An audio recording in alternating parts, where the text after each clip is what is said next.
Hai Smart Parents, jumpa lagi di channel YouTube saya, Dr. Drew, spesialis kandungan, di mana kita bisa ngobrol santai bermanfaat mengenai kesehatan kehamilan dan juga kandungan.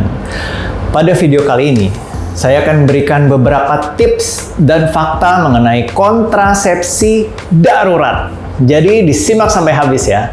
Apa sih kontrasepsi darurat? Kontrasepsi darurat adalah beberapa cara untuk mencegah kehamilan jika Anda baru saja melakukan hubungan intim. Beberapa skenario di mana Anda mungkin memerlukan kontrasepsi darurat. Yang pertama, Anda lupa minum pil KB. Kedua, mungkin terjadi kerusakan pada kondom atau kondom terlepas saat berhubungan intim.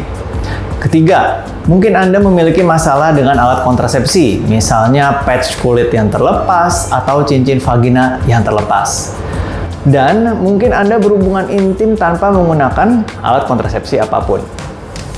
Kontrasepsi darurat juga dapat digunakan setelah terjadi kekerasan seksual, jika seseorang dipaksa untuk melakukan hubungan intim di luar kehendak mereka. Ada fakta untuk Smart Parents. Kontrasepsi darurat itu terbukti menurunkan angka kehamilan dan tidak mengakhiri kehamilan yang sudah dimulai. Terdapat dua jenis kontrasepsi darurat. Yang pertama yaitu IUD, alat kontrasepsi dalam rahim atau AKDR. Perangkat intrauterin itu dimasukkan ke dalam rahim Anda. Satu jenis IUD itu mengandung tembaga dan jenis lainnya melepaskan hormon progestin. Dan yang kedua adalah pil, yaitu berbentuk tablet atau pil yang Anda konsumsi. Jenis kontrasepsi darurat apa yang sebaiknya Anda pilih? Berikut ini adalah beberapa panduan dalam memilih kontrasepsi darurat. Yang pertama, terdapat kemudahan akses untuk mendapatkannya. Contoh, IUD memerlukan kunjungan ke dokter kandungan. Beberapa pil lainnya memerlukan resep, sementara pil yang lain itu tidak perlu resep, dan tidak semua apotek memiliki semua jenis pil. Yang kedua, mungkin seberapa efektif untuk mencegah kehamilan, di mana IUD adalah bentuk kontrasepsi darurat sebetulnya yang paling efektif. Sedangkan pil itu kurang efektif jika dibandingkan dengan IUD. Kemudian, apakah Anda menginginkan alat kontrasepsi yang berkelanjutan? Jadi, contohnya IUD. IUD tembaga dapat tetap berada di dalam tubuh Anda dan memberikan efek kontrasepsi setidaknya 10 tahun ke depan. IUD yang melepaskan hormon progestin dapat digunakan hingga 6 tahun. Jadi, IUD itu adalah pilihan yang baik untuk orang yang tidak memiliki periode atau haid yang teratur dan tidak tahu kapan mereka akan melepaskan sel telur setiap bulannya. Dan juga berat badan Anda. Jika berat badan Anda sebesar 75 kg atau lebih, Anda mungkin ingin mempertimbangkan IUD daripada pil, karena IUD bekerja sangat baik tanpa dipengaruhi oleh berat badan Anda. Bagaimana cara mendapatkan kontrasepsi darurat? Itu tergantung pada metode apa yang Anda pilih. Jika Anda menginginkan IUD, dokter kandungan harus memasangnya dalam waktu 5 hari sejak terakhir kali Anda melakukan hubungan intim. IUD ini berfungsi sebagai kontrasepsi darurat dan sebagai kontrasepsi yang berkelanjutan. Jika Anda memilih pil daripada IUD, Anda mungkin memerlukan resep dari dokter. Ada beberapa pilihan pil yang dapat digunakan untuk kontrasepsi darurat. Pertama, pil yang mengandung nama generik Ulipristal. Pil ini dapat digunakan hingga 5 hari atau 120 jam setelah berhubungan intim. Anda memerlukan resep. Jika Anda memiliki berat badan 75 kg atau lebih dan ingin pil daripada IUD, Ulipristal mungkin lebih efektif daripada pilihan pil yang lain. Yang kedua, pil yang mengandung hormon yang disebut levonorgestrel. Ini dapat digunakan hingga 72 jam atau 3 hari setelah berhubungan intim. Nah, tergantung pada merek dan dosisnya, Anda mungkin perlu meminum 1 atau 2 pil. Levonorgestrel mungkin tersedia tanpa resep. Ketiga, pil yang mengandung obat yang disebut mifepristone. Dan yang keempat adalah pil KB. Pil KB biasa juga dapat digunakan sebagai kontrasepsi darurat. Tapi metode ini tidak bekerja sebaik metode lainnya dan lebih mungkin menyebabkan mual. Tetapi mungkin merupakan pilihan yang baik dalam beberapa situasi.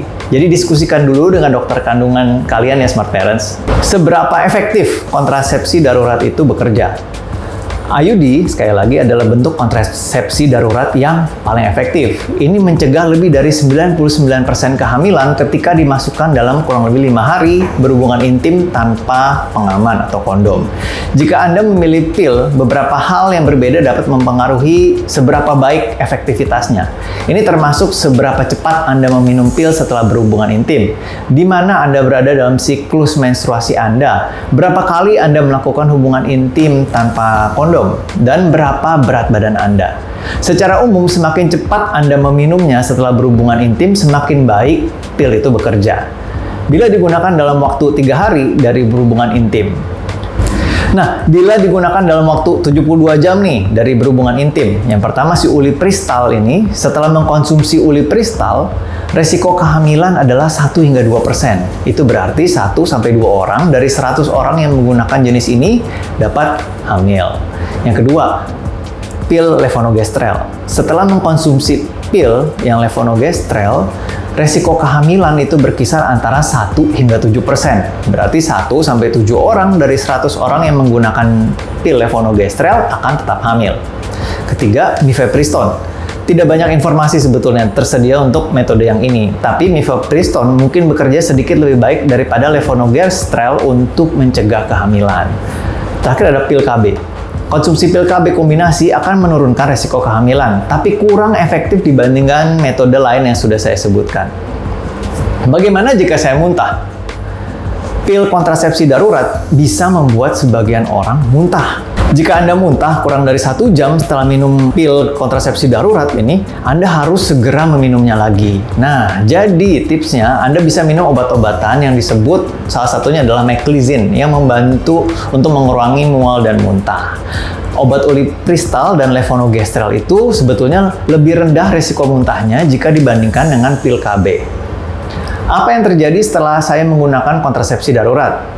Anda harus mendapatkan atau mengalami menstruasi lagi dalam waktu kurang lebih 1 minggu dari waktu yang biasanya Anda harapkan. Jika Anda mengkonsumsi ulipristal, jangan heran jika menstruasi Anda akan terlambat beberapa hari. Itu adalah hal yang normal. Tetapi, jika Anda tidak memiliki menstruasi normal dalam waktu 3-4 minggu ke depan, Anda harus melakukan tes kehamilan. Jika Anda mengalami perdarahan lebih daripada periode menstruasi Anda atau merasa nyeri pada perut Anda juga harus segera menemui dokter kandungan Anda. Jika Anda mengkonsumsi ulipristal dan biasanya menggunakan pil KB sebelumnya, tunggu setidaknya 5 hari sebelum memulai kembali pil KB biasa. Itu karena ulipristal ini dapat menyebabkan masalah cara kerja dari pil KB. Sekian info dari saya, semoga bermanfaat. Silahkan subscribe, like, share, dan komentar. Sampai jumpa di video saya selanjutnya dan salam sehat.